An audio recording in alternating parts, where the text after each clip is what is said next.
Perkenalkan, nama saya Jose Rafael Kurniawan. Saya berasal dari Sekolah Menengah Kejuruan Negeri 1 Boyolali.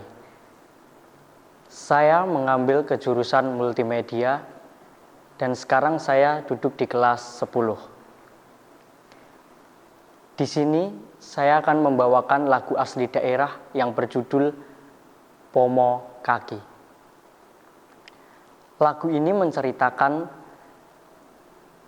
petuah seseorang yang berpengalaman, berpengetahuan tinggi, dan sudah merasakan asam garamnya dunia.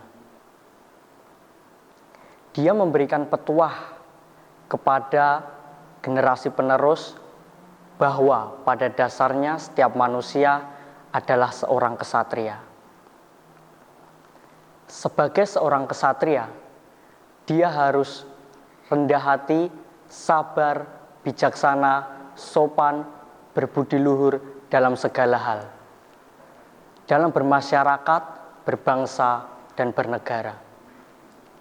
Inilah lagu yang saya maksudkan. Pomo kaki padha dipun eling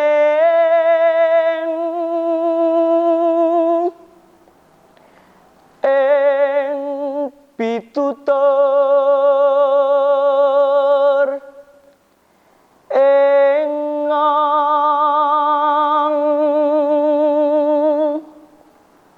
sira uga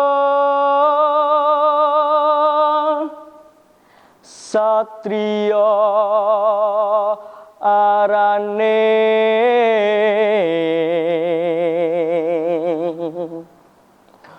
kudu anteng jatmika ing budi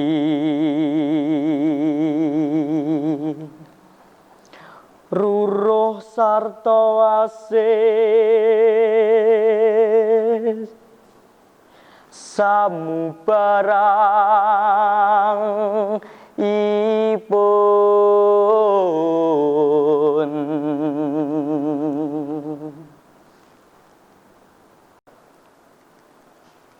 Lagu yang kedua berjudul Terminal Tirtonadi.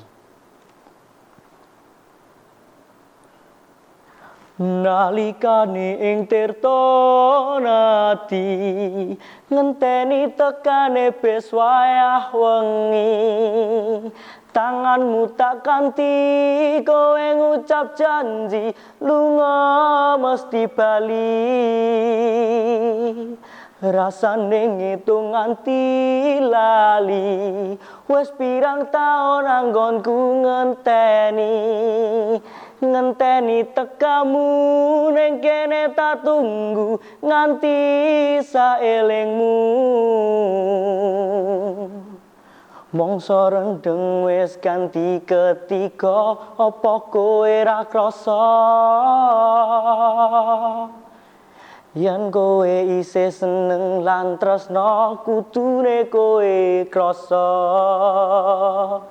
Nalikane ing Tirtonadi ngenteni tekane bes wayah wengi, tanganmu tak kanti kowe ngucap janji lunga mesti bali. Wes suwe kangen sing tak rasake, rasane kaya ngene. Ning kene aku ngenteni kowe, aku kangenku mung kanggo kowe.